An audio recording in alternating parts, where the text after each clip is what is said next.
عام الباك أكبر عام تتبدل فيه وأفضل عام في المسيرة الدراسية. وبالنسبة لهذوك اللي يقول لكم الباك واعر والعام تاعو طويل أي ما كاينش منها، خلاص غمض عينيك وفتحهم تلقى الباك خلص. السلام عليكم. المهم خوتي، في هذا الفيديو راح نقدم لكم بعض النصائح وثاني واش راح نتعلموا من عام الباك ولا واش تعلمت انا من عام الباك.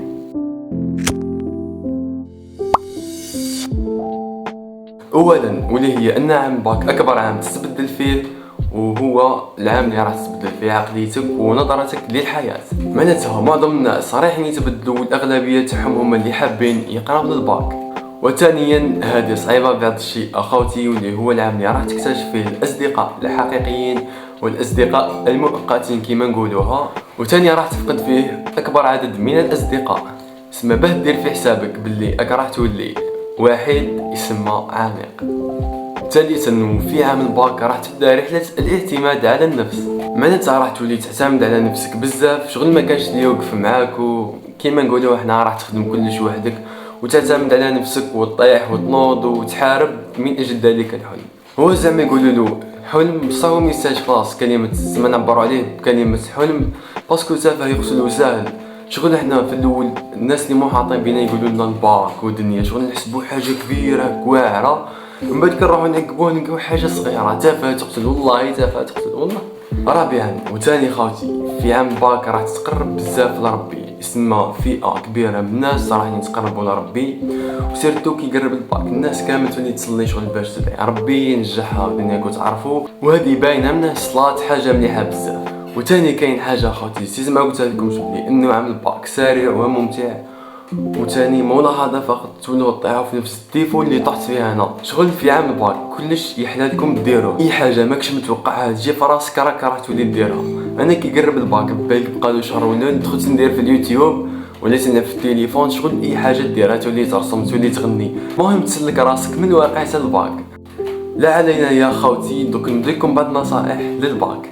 اول حاجه وشرط اساسي هذيك ما ديرهاش غير ودع الباك، واللي هي انك دير الثقه في ربي سبحانه. كون ما ديرش الثقه في ربي سبحانه وسما ودع الباك صح قولوا السلام عليكم.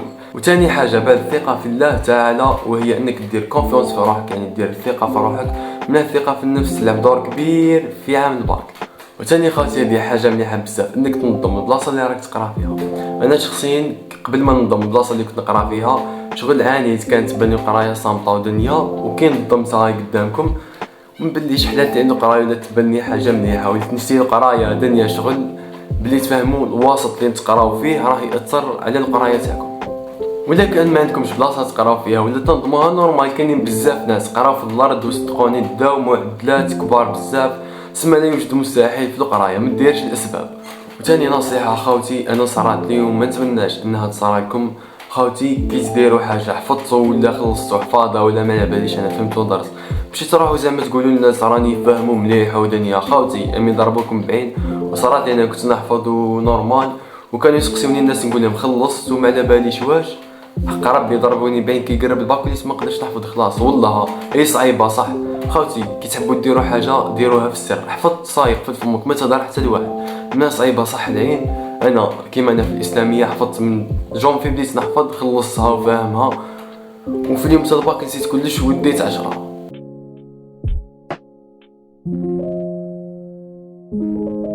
وثاني خاوتي ايفيتي الاصدقاء السلبيين، كيما قالها الشيخ كيجي يقول لك صاحبني يقولوا السلام عليكم يا البطاطا. المهم خاوتي ما تدوروش مع العباد السلبيين رايحين يطيحوا لكم المورال بزاف.